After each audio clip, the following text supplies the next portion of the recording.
Boa noite! Começa mais uma resenha Bam Bam Bam, o nosso encontro semanal com personalidades, convidados especiais, gente que tem o que dizer. E eu quero agradecer demais a sua participação, a sua companhia. Quero mais uma vez te convidar, quem está no YouTube, para se inscrever lá no meu canal. Pode me seguir também, se inscrever no Twitter, no Instagram, acompanhar o Facebook e todas as nossas resenhas nesses quase 2 anos de atividades ininterruptas estão lá no meu site.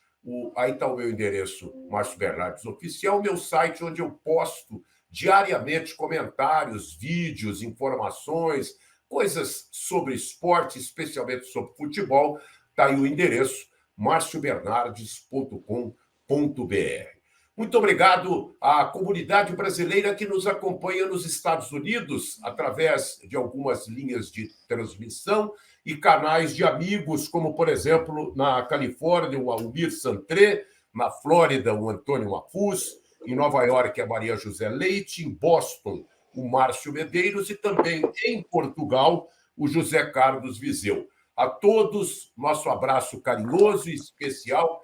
Eu queria dizer que especialíssima é a nossa noite, é a nossa jornada de hoje com um grande amigo, uma grande figura, um talentoso profissional que nasceu em Campo Grande, no Mato Grosso do Sul, e se consagrou aqui em São Paulo.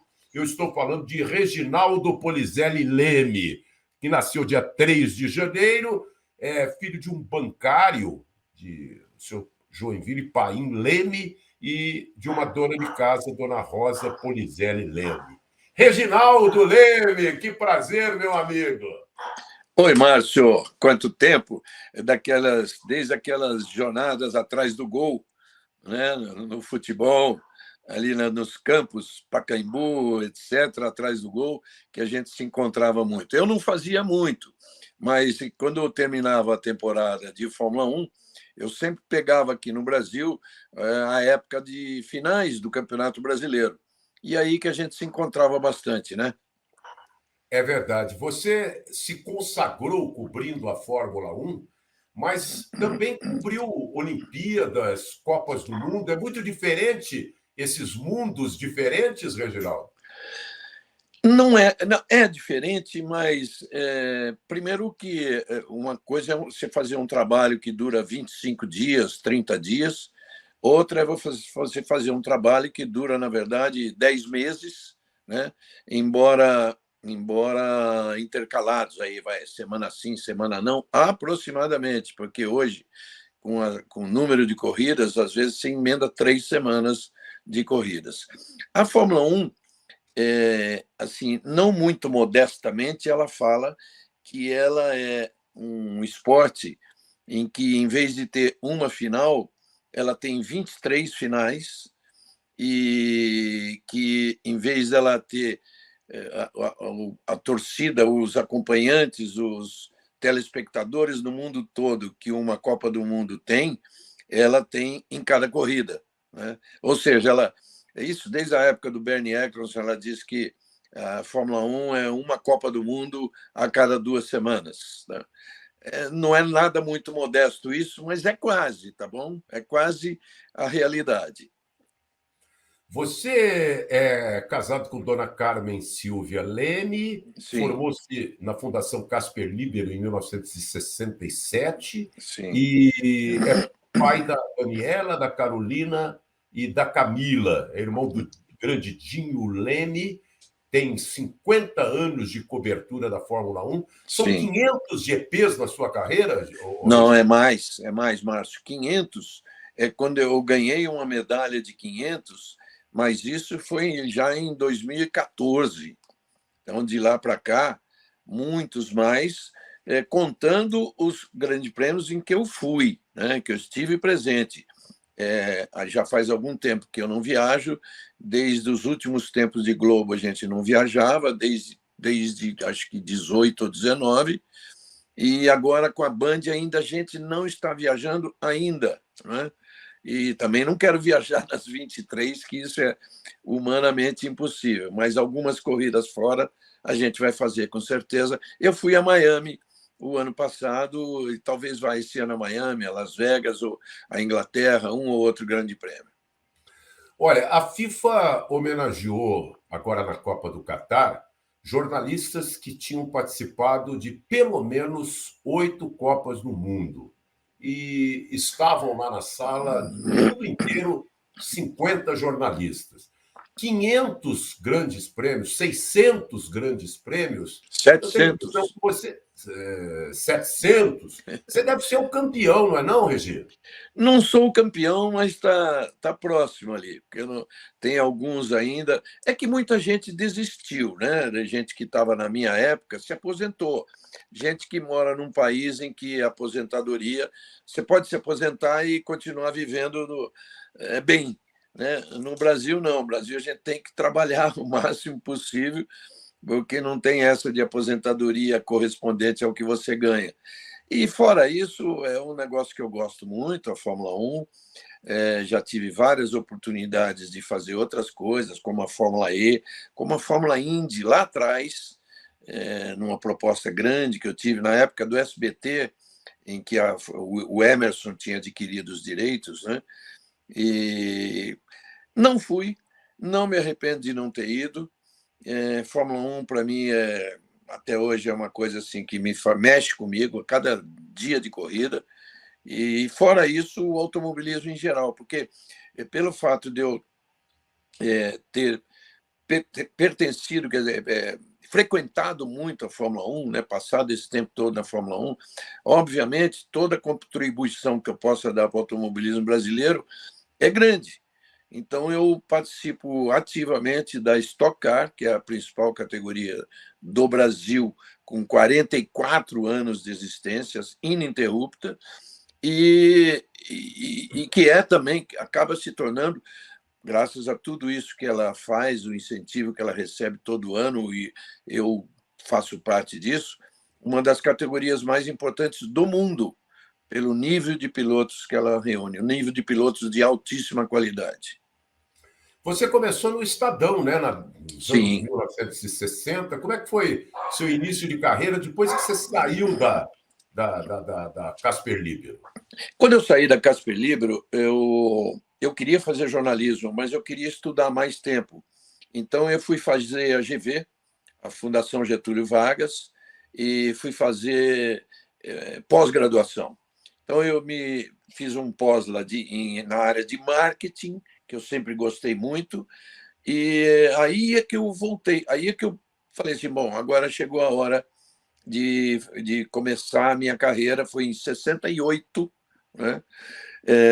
Gozado que, assim, essas coincidências da vida, você conheceu muito bem, você como jornalista, com essa experiência que você tem, você conheceu muito bem o João Avelino, né? Técnico João Avelino. 71.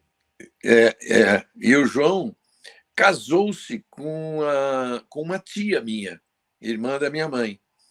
E aí ele conhecia o Góes, o Ludenberg Teixeira de Góes, que era o editor de esportes do Estadão, um cara da maior... Nossa, é incrível. Esse é o cara que, com o ensinamento dele, todo mundo que passou por ele foi longe. E o Góes era de Rio Preto, assim como o João Avelino tinha trabalhado no América de Rio Preto.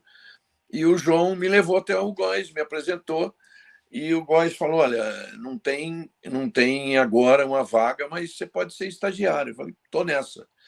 E comecei como estagiário no Estadão. Na televisão você estreou em 1977, foi isso, né? Foi 77 eu comecei, sim, mas não na tela. Em 77 eu fiz Estadão e TV Globo ao mesmo tempo, mas como editor. Então, saía do jornal, ia para a TV e editava os jornais da parte da noite e da madrugada. Né? Lógico que eu não ficava a madrugada toda, mas eu ajudava a editar o Bom Dia E aos domingos eu também editava Gols do Fantástico, essa coisa toda. Quando foi 78, aí eu comecei, por indicação até da Alice Maria e do Armando Nogueira, que eram os nossos diretores principais, eu passei a fazer televisão tela, né, reportagem. E eles gostaram muito, e aí veio aquela insistência minha, que tinha feito lá no Estadão, de fazer automobilismo primeiro e Fórmula 1 em segundo grau. Aí eu falei assim, olha, eu estou aqui para ser repórter, vou ser repórter do que vocês quiserem, futebol principalmente, mas a minha ambição é fazer Fórmula 1.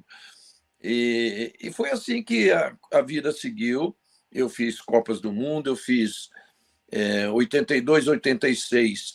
Eu fiz uma parte de 78, era meu primeiro ano no jornal, mas eu estava fazendo Fórmula 1 ainda na Argentina e a Copa seria lá.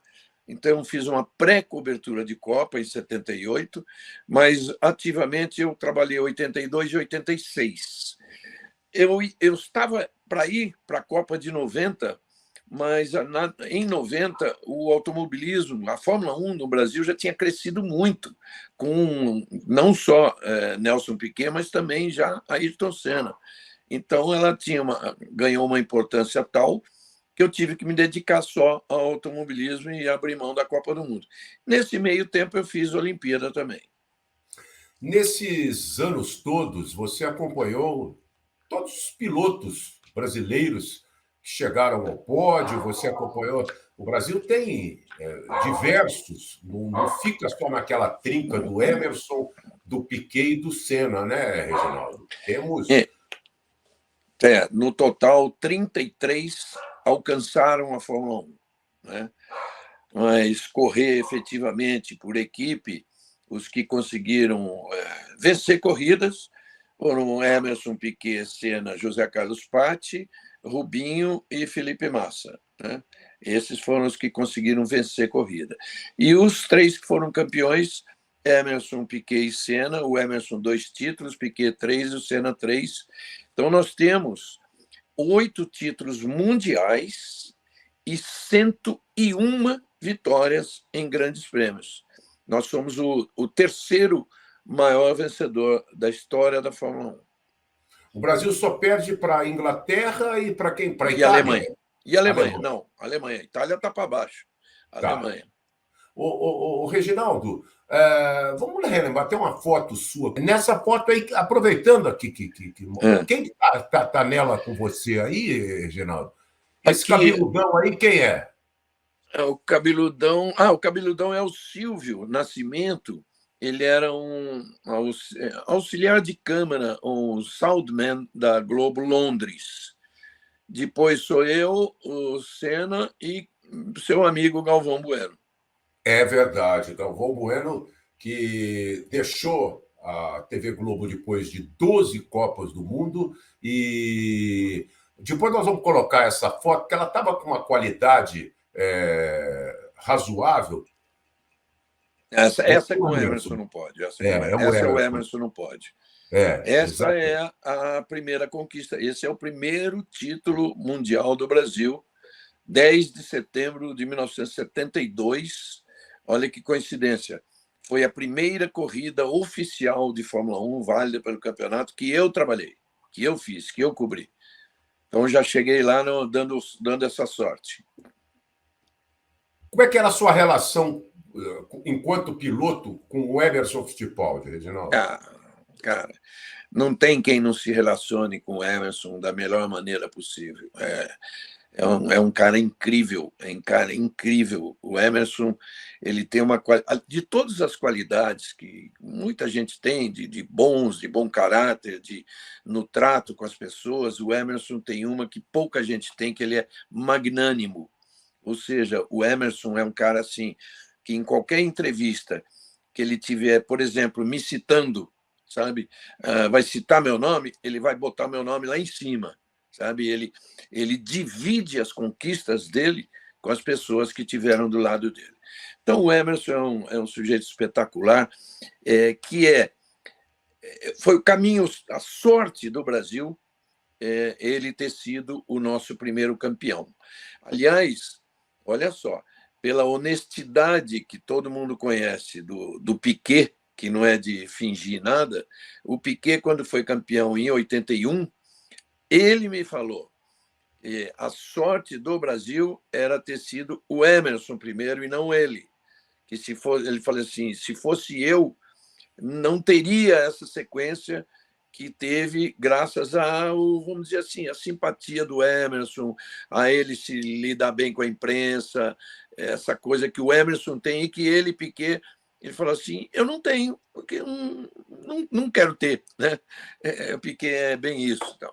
Mas ambos, e também o Senna, foram extremamente importantes para a nossa história, né? Então, nós vamos mostrar essa foto do Reginaldo Cunha, vamos recuperar com o Piquet. Eu queria que você já falou do Emerson, fala também um pouco do Nelson Piquet, que tem uma personalidade forte, né, Reginaldo? O Piquet é um cara diferente. Ele também é muito legal de se conversar com ele, é muito bom. Você consegue extrair muita coisa, mas o Piquet, você tem que ter um trato. Não, primeiro, você tem que conquistar a confiança dele. Foi o que aconteceu comigo quando eu comecei a cobrir a Fórmula 1 lá no Campeonato Mundial. Quando eu cheguei, o meu primeiro contato com o Piquet foi numa corrida de 73, né? Eu já conhecia ele do Brasil, mas conhecia mais ou menos. Foi uma corrida de 73, em que eu cheguei lá e fui falar com ele, e não tinha. Ele não me conhecia, né? Então, eu vi que, assim como os outros lá em grupo, ele me tratou como se fosse um grupo. Eu não tinha tantos brasileiros também naquela época, né? Eu estava começando a ter. E aí ele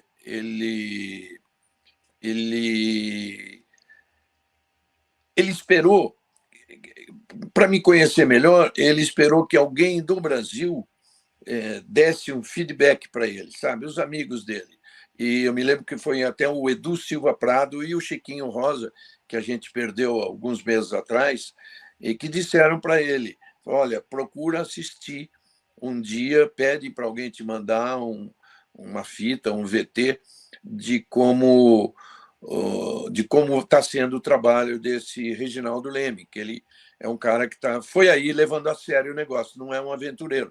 Que na época acostumava muito, o Márcio, a chegar jornalistas de futebol, que pode ser de futebol e saber trabalhar no automobilismo, claro, mas que não se interessavam por entender bem o automobilismo e tratavam como futebol. Era isso que ele não gostava muito. Quando ele percebia que alguém queria aprender, ele estava disposto a ensinar e a tratar muito bem. Então, teve uma corrida em Monza, na Itália, nesse 1973, em que eu fui falar com ele no paddock.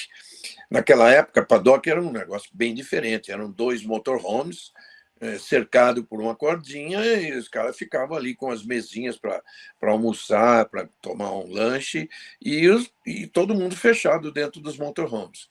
E eu fiquei ali na cordinha, para não invadir o box, fiquei ali esperando, e acho que ele me viu, certeza, ele me viu lá de dentro, e ele saiu. Ele já tinha recebido esse feedback aí dos amigos aqui no Brasil, né? Chiquinho Rosa e o Edu Silva Prado, que eram meus amigos também, e ele saiu de dentro do motorhome, veio até onde eu estava, ele falou assim, olha, eu estou ali numa reunião com o Frank Williams, uma reunião quente, assim, tem um monte de coisa para tratar, mas eu já te vi aí, sei que você tem pressa, assim que acabar lá, eu venho correndo aqui para falar com você. Eu falei, ótimo, essa atenção que eu queria.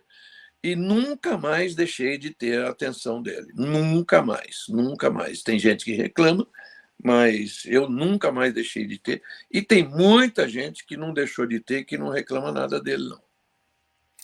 Beleza. Falta o Senna entre os nossos campeoníssimos desses 8 títulos mundiais que você citou. O Senna ganhou A primeira vez em Interlagos, em 1991, foi uma corrida realmente... Olha o Reginaldo com o Ayrton, né?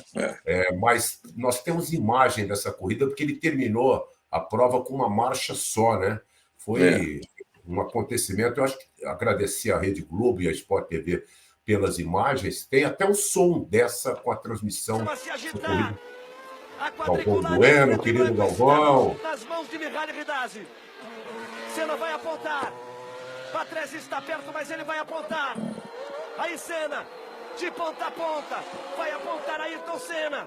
Depois desta curva, aponta Senna. Vem pra reta, vai pra vitória. Mihaly Ridazzi, Ayrton Senna do Brasil. De ponta a ponta ele vence em Interlagos. Uma grande vitória de Senna. Muito bem. Ô, Reginaldo, você acha que essa corrida consolidou definitivamente o Senna ou ele já era respeitado como foi durante toda a carreira? Não, já era há bastante tempo. O Senna foi respeitado desde o primeiro ano dele, 84, naquela corrida em Mônaco. Aquela corrida com um carro que não chegaria em 10º e que ele veio passando 1 a 1, os campeões, né? Ele passou Niki Lauda, chegou no Prost, passou o Prost, e aí veio aquela chuva muito forte, que para ele era muito bom, ele andava bem em chuva, mas quando ele passou o Prost já na chuva, e aí o Jack Hicks, que era o diretor de prova, foi incitado a terminar a prova. O diretor da FISA, Federação Internacional de Esporte Automobile, o Jean-Marie Balestre, que era francês, exigiu que o Jack Stewart encerrasse a prova por a pista estar muito perigosa, e estava de fato. Mas, naquele momento, era um momento decisivo da prova, porque se ele não encerra ali, o Senna seria o ganhador, porque completaria 2/3 de prova e a contagem seria no total. E como terminou ali, diz a regra que vale 2 voltas para trás, né? E 2 voltas para trás, o Prost estava na frente e o Prost foi vencedor. Essas são dessas histórias assim irônicas na Fórmula 1, porque foi por causa disso que o Prost deixou de ser campeão pela primeira vez. Primeira vez na carreira, ele perseguia um título, aquele seria o ano dele, mas por causa disso ele perdeu. Vou explicar. A contagem de pontos, então, era 9, 6, 4, 3, 2, 1. Tá? Então, o vencedor ganhava 9 e o segundo colocado ganhava 6. A pontuação inteira, contagem completa. Como o Prost ele ganhou 9, mas como a corrida foi interrompida e valeram meio ponto, ele levou 4,5. Se a corrida fosse, se o Balestre tivesse deixado a corrida continuar e o Senna vencesse, o Prost faria 6 pontos em vez de 4,5. E no final de um ano, lá adiante, em Portugal, ele perdeu o título por meio ponto para o Niki Lauda. Então, ele teria ganho o título por 1 ponto, seria o primeiro campeonato dele. Ele só foi ser campeão depois em 75. Né? Então, você vê como é que é. Perdão, em 85. Você vê como é que como é irônica a história do esporte em geral. Você já passou por várias situações dessas. Então, você falou sobre a característica do Emerson Fittipaldi, do Piquet. Fala um pouco do Senna. Como é que foi a sua convivência com ele? A minha convivência com o Senna teve 3 fases bem diferentes, né? A primeira, quando ele não corria na Fórmula 1, que foi aquela foto que você pôs aí, aquela foto preta e branca, ele estava... Não essa já era a Fórmula 1. Aquela foto que estou eu e o Galvão, tal, ele estava ainda... Essa aí. Ele estava ainda na Fórmula 3, né? Então, eu comecei a seguir o Ayrton na Fórmula Ford, antes da Fórmula 3. E não fui eu que comecei, foi ele que começou, ele que foi me procurar. Nós estávamos na Alemanha. O Ayrton tinha feito kart, só kart no Brasil, e do kart ele foi direto para o automobilismo na Europa. Eu gostava muito de kart, ia muitas corridas de kart, mas enquanto ele correu, eu não pude vê-lo, porque eu estava na Europa com a Fórmula 1. Então, foi exatamente essa época. Então, eu fui conhecê-lo só na Europa. E ele é que foi me procurar. A gente estava na Alemanha, ele ia correr de Fórmula Ford 2000, porque ele correu de Fórmula Ford, primeiro foi campeão, depois Fórmula Ford 2000, que era a categoria seguinte, depois passou para Fórmula 3. Nessa corrida, o Emerson ia entregar a taça para o campeão da Fórmula 2, da Fórmula Ford 2000. Aí eu assisti o treino de sexta-feira, ele foi muito bem, não tinha conversado com ele, porque meu trabalho na Fórmula 1 não me permitia tempo para ir lá conversar com as outras. Eu ia deixar para falar com ele no sábado, que era um dia mais tranquilo para mim, e aí eu voltei para o meu hotel, mas ele voltou antes, para o hotel dele, em Heidelberg, na Alemanha, e o hotel dele era assim, 200 e poucos metros do meu. E aí ele foi lá no meu hotel para me conhecer. E eram hotéis pequenos, né? Principalmente naquela época. Ele subiu as escadas, meu quarto era no segundo andar, ele não tinha recepção, não tinha nada, ele bateu na porta do meu quarto. E nessa corrida estava minha mulher e minha filha. Como era julho, né? Alemanha, Inglaterra e França sempre era julho, eram os meses em que, pelas férias escolares, elas iam comigo e passavam o mês todo na Europa. E ele bateu, minha mulher atendeu, ele falou, olha, eu sou Ayrton Senna, é gozado falar isso hoje, né? Eu sou Ayrton Senna, vim aqui para conhecer o Reginaldo. Ele falou, puxa vida, ele não chegou ainda do autódromo. Você podia esperar um pouquinho, ou você procura depois? Tal. Ele falou, não, vou esperar. Desceu, tinha lá um lobbyzinho com 3 sofás, ele ficou sentado lá, me esperando, e olha, demorou para eu chegar, que eu chegava já à noite, né? E ele estava lá me esperando para me conhecer. A partir dali, velho, a gente fez uma amizade muito forte, muito forte. Voltando a falar daquela foto, eu frequentava essa casa dele, eu com a minha mulher e minha filha. Ou seja, logo depois daquele momento lá da Alemanha, eu passei a frequentar muito essa casa dele na Inglaterra, né? Numa cidade chamada Slough, que era próxima do aeroporto. Então, era assim, de uma amizade bem íntima, bem amizade familiar. Quando eu estava aqui no Brasil, ele me levava lá para a casa dele, com a mãe, com o pai, com o irmão, com a irmã Viviane, que era muito pequena. Então, e a gente vivia muito, muito, muito, muito próximo, muito, muito. Ele entrou na Fórmula 1, 84, o primeiro ano dele na Fórmula 1, eu fiz um negócio que eu acho, não, certeza que foi, ele mesmo dizia isso, foi importante para a carreira dele, que como eu conhecia toda a imprensa mundial, e ele estava chegando, eu fui apresentar ele a um dos jornalistas estrangeiros. Um a um. E quando eu apresentava, eu dizia assim, olha, independentemente de ser um amigo, de ser uma pessoa que vocês vão aprender a gostar e de ser um piloto excepcional, eu quero dizer para vocês o seguinte, vocês estão falando com um campeão do mundo, né? E, é claro, o amigo o jornalista que me conhecia falou, bom, dá para acreditar no que esse cara está falando. E ele foi tratado assim, como um futuro campeão desde a primeira corrida. Desde a primeira corrida. E era claro que isso iria acontecer. O talento dele, como acontece hoje com o Max Verstappen, demorou, porque ele foi amadurecendo. Mas no 7º ano dele de Fórmula 1, ele ganhou um título, depois o segundo, vai ganhar o terceiro.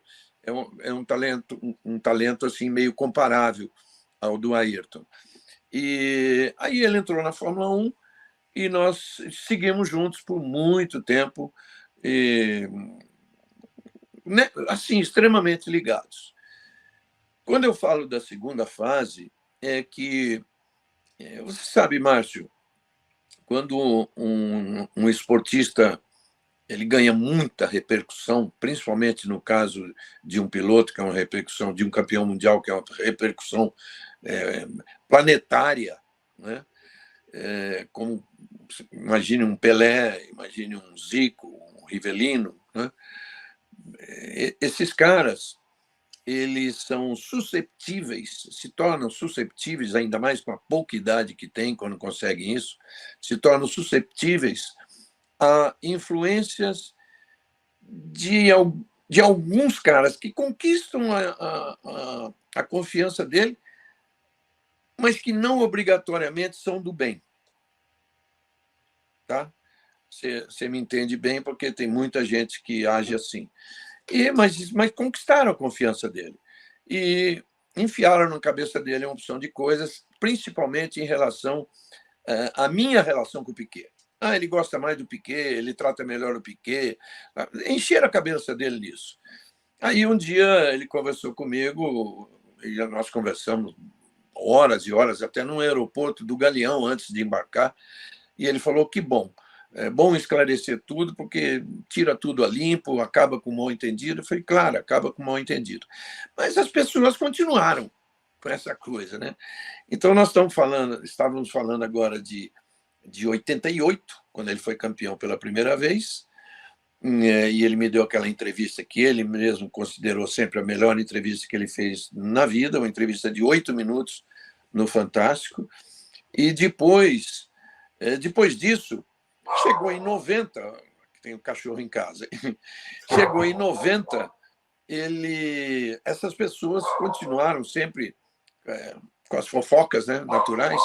Chegou em 90, aí houve uma briga, houve um rompimento dele comigo, um rompimento sério. A gente ficou sem conversar 1 ano e meio, quase 2. E a gente morava na mesma cidade, né? Você vê, o Piquet sempre morou em Brasília. Eu não tinha relacionamento com o Piquet fora das pistas. Com o Ayrton eu tinha, frequentava a casa dele. Ele vinha na minha casa em todo aniversário das minhas filhas. Então, da minha filha mais velha, que era a única na época, da Daniela. E a gente tinha esse relacionamento. Você encontrava para almoçar, para jantar e tudo. Mas essas coisas invadiram a cabeça dele, e o que eu digo do grande ídolo é que ele fica um pouquinho com o pé atrás. De todas as pessoas que me cercam, quem é quem? Quem está aqui porque é meu amigo, sempre foi, quem está aqui para se aproveitar de mim?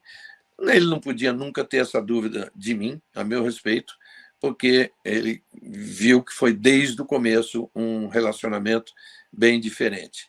Mas influências são influências, e ele chegou a duvidar disso. Tá?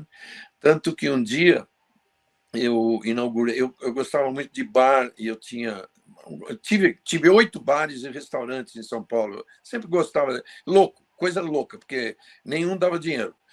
Mas eu tive um barzinho de jazz e blues, que eu sempre gostei demais, e eu levei ele para inaugurar, na inauguração. Eu o chamei para a inauguração. Quando ele foi, e na inauguração, quando ele chegou lá, já encontrou Maurício Gugelmin, outros pilotos, inclusive o piloto de avião dele foi na inauguração. Ele já foi, assim, já com aquele pensamento que tinham passado para ele. Bom, tá vendo? Ele está se aproveitando de mim, se aproveitando da minha imagem. Eu estou indo na inauguração de um bar dele. Eu estou falando isso porque ele falou isso para mim depois, quando a gente fez as pazes, ficou tudo normal, ele me contou tudo isso. E ele estava, então, ele tinha uma namorada que ninguém sabia, era uma namorada que só a família dele e a família dela sabiam, né? Ela até escreveu um livro agora, né? A Adriane Yamin, ela escreveu um livro muito bacana que conta tudo isso até, e ele foi com ela. Aí, olha só como são as coisas. Ele saiu antes do final, eu falei, vou te levar até a porta. Desci uma escadaria com ele e ela. Quando eu desço, ele estava um período assim que ele estava meio sumido, ele não queria falar com imprensa nenhuma, ele estava lá comigo como amigo, não como jornalista. Ele não queria falar com ninguém. E quando a gente começa a descer a escada, você se lembra de uma repórter da Jovem Pan chamada Ana Maria. ela tinha um programa, toda Ana Maria. Ela era bem É noite, tudo se sabe. Isso, boa. Então, ela era assim, ela não era repórter de esporte, mas era muito conhecida. E ela, no pé da escada, se encontrou com ele e falou assim: Ô Senna, você poderia falar um minutinho comigo? Ele falou: desculpe, eu não posso. E desceu. Tá? Quando ele desceu, eu ouvi a Ana Maria falar com ela mesma, falar assim: puxa, é essa imagem que eu vou levar do Ayrton Senna? Olha como é a vida. Eu voltei até onde ela estava, falei assim: Ana, não é essa imagem que você vai levar dele, desce comigo. Aí ela desceu de novo comigo, nós fomos onde ele estava, eu fui até a porta para pegar o carro dele. Eu falei: Ayrton, a Ana Maria não é repórter de esporte, ela quer falar um pouquinho com você sobre a vida, tal, conversa um pouquinho com ela. Ele conversou. Aquilo, o que eu imaginei? Poxa, esse cara vai agradecer a minha atitude, que foi assim, de espontânea vontade de mostrar para ela. Não, não é essa imagem falsa que você vai levar dele. Você vai levar a imagem da gente boa que ele é. Mas ele não entendeu desse jeito. Né? E, para completar, ainda tinha um fotógrafo lá fora, que depois eu vinha saber que era da Editora Abril, que fez a foto. Então, estava eu, ela, ele e a Adriane e a mim, que até então ninguém sabia. Essa foto existe, essa foto foi publicada no Estadão em 88, quando ele ganhou o título mundial, né? Depois de ganhar o título mundial. E aí, ele... aquela história, ele fica... Não, no 88 não, agora estou falando bobagem. Depois dele ganhar o tricampeonato. E aí foram reminiscências e tal, e acharam aquela foto. E aí ele entendeu de forma completamente diferente. E essas coisas começaram a separar um pouquinho a gente, sabe? Aí houve a ruptura, ficamos um bom tempo sem nos falarmos, e a retomada foi bem interessante, bem emocionante, bem legal. Num Grande Prêmio da França, em Mahincourt, quando eu ficar, o tempo que eu fiquei separado dele, eu procurava ter dele as informações que eu precisava para o meu trabalho, mas eu não ia falar com ele, eu não conversava com ele e ele não conversava comigo, a gente não falava bom dia, boa tarde.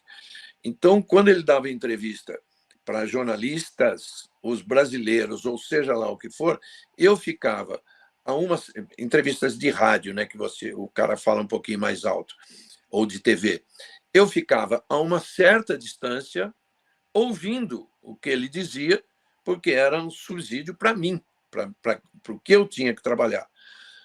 E então ele guardou essa imagem minha e até ele achou assim ética, né? Um dia na França terminou uma entrevista dessa, até com os brasileiros, o grupinho se dissipou, eu fui embora para o meu lado lá e ele foi atrás de mim. Ele foi atrás de mim e falou: vem cá, que eu quero falar com você. Me levou no motorhome da McLaren. A gente subiu sozinhos lá e ele falou assim: olha, foi uma pena isso que aconteceu entre nós, né? Um mal entendido, mas, enfim, não tem explicação nem de você nem de mim, não cabe mais isso. Vamos apagar tudo e quero te elogiar pelo que você faz eticamente aí desse tempo todo, que eu vejo você fica à distância para obter as informações, não vem numa rodinha em que você não estava sendo chamado, né? Teoricamente, né? Mas de agora em diante, tudo que você precisar de mim, eu vou te falar. Nem que seja exclusivo, nem que eu já tenha dado entrevista, eu estou aqui dentro, trancado. Você vem, bate na porta desse motorhome, que eu vou abrir e vou falar com você. Falei: muito obrigado, um abraço e retomamos essa nossa amizade. Mas já era 92, né? Então, essa amizade que depois começou a crescer de novo, a ponto assim, de quase chegar ao que era quando ele morreu, né? Infelizmente, a vida tem dessas. Legal. Eu poderia até explorar um pouco mais esse assunto, mas eu tenho certeza que isso vai virar fofoca. Eu não quero me interferir, e também já estamos chegando praticamente no horário final desse nosso podcast, dessa nossa live. Eu queria... Quando você disse que a coisa começou a melhorar, ele morreu, e nós temos essa imagem do Grande Prêmio de Monza. Aí ele tenta fazer falar mais alto. Ele O seu motor Renault em relação ao motor Ford. E que acabou tirando a Eles vão vida. atingir aos 330 km por hora. Senna bateu forte. Senna escapou e bateu muito forte. Ele vinha em primeiro, escapou e bateu muito forte. Ayrton Senna, a batida muito forte.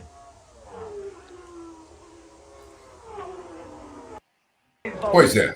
Aí, imagens do acidente. Ô, Reginaldo, você tem alguma coisa a acrescentar sobre isso? Alguma coisa que você ainda não falou sobre essa tragédia para a vida brasileira, para o automobilismo brasileiro, para todos nós? Eu quero falar do seu livro e quero perguntar da Fórmula 1 atual, para a gente poder encerrar.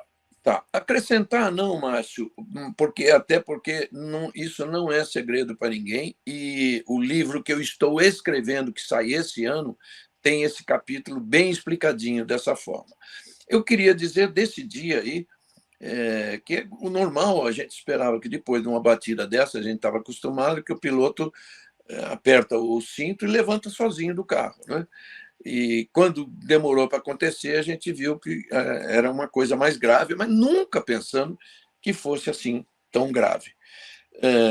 Na decorrência disso, eu queria te falar que esse momento em que o Galvão fala Senna bateu forte, foi um momento em que, por frações de segundo, o Galvão, que é um narrador muito cuidadoso, que não tira o olho da tela, né? Que você sabe que a nossa obrigação é narrar com o olho na tela.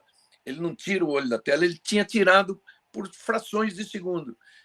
Tinha uma janelinha do lado, que é o box, ele olhou para o lado, e no momento da batida, eu que bati na perna do Galvão, chamando a atenção, e ele voltou para a imagem. E aí foi muito duro lá dentro. A gente viu que a coisa não se resolvia. Aí vem médico, vem helicóptero, vem aquela coisa toda, sai de helicóptero, aí já claramente o negócio era muito grave. Todo mundo muito nervoso. O irmão dele estava com a gente na cabine. O Birajara Guimarães, que era sócio dele, estava na cabine. O Braguinha estava na cabine. Os três chorando, aí desceram para obter informações lá no hospital. O Galvão estava completamente assim transtornado, né? Suando e com um lenço. Bom, estava muito calor mesmo. E eu tinha a obrigação de segurar aquilo. Tanto que o Galvão, em determinado momento, ele falou, toca aí. Eu fiquei, sei lá, 10 minutos, 12, 15 minutos falando sozinho.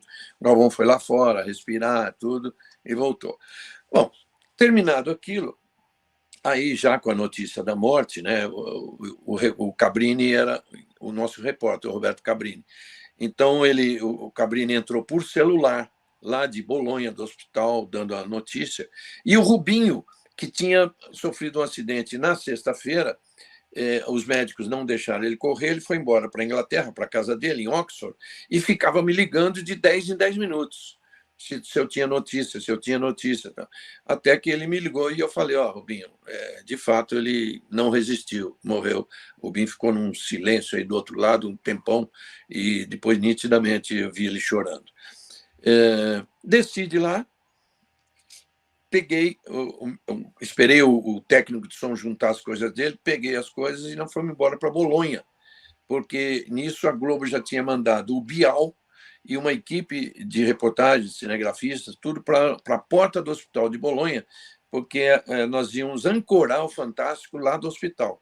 E aí eu emendei direto e nós fomos e ancoramos o Fantástico. Quer dizer, se o Fantástico no Brasil começava às 8 horas, lá era meia-noite. E terminou às 4h30 da manhã. E nós ficamos lá na porta do hospital, nessas assim, enfim, com as notícias que a gente conseguia ter. E Cara, foi um dia muito triste, muito, muito ruim. Eu imagino você viver essa tragédia e eu queria te transportar e transportar todo mundo, Reginaldo, para os dias de hoje. Já tivemos duas provas da Fórmula 1 de 2023 e o que mais se comenta é que vai ser uma temporada de muita regularidade e alternância de poder. Você acha isso realmente? Infelizmente, no momento, não.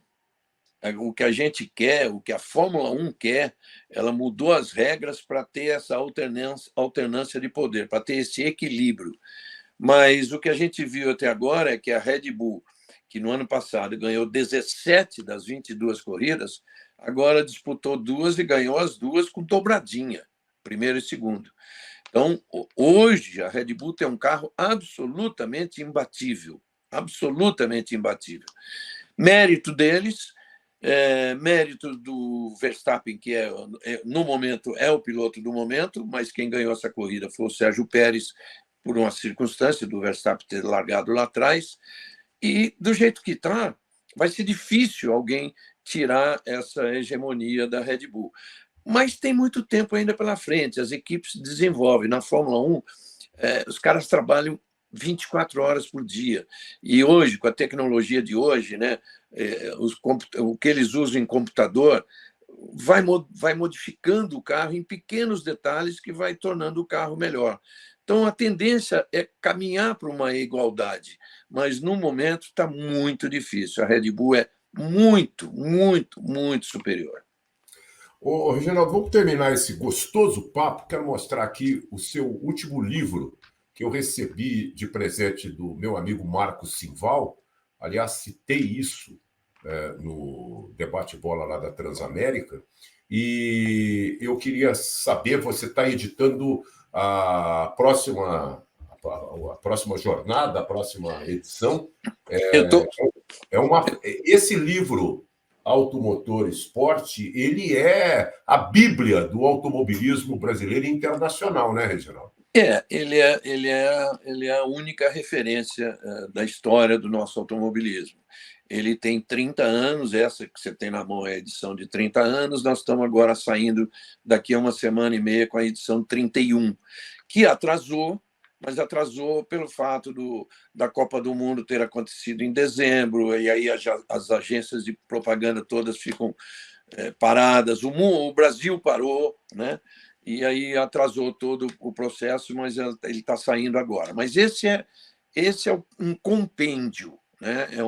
O que a gente chama de um yearbook. Ele conta tudo o que aconteceu no ano anterior. O que vai sair agora conta o campeonato inteiro de 2022, não só da Fórmula 1, são 44 categorias espalhadas pelo mundo todo e principalmente todos os brasileiros que estiverem participando do automobilismo em qualquer cantinho do mundo vai estar no Automotor. Esse é um. Agora, o que eu estou preparando e que, se Deus quiser, consigo lançar ainda no primeiro semestre, é o meu livro de memórias. É o meu livro.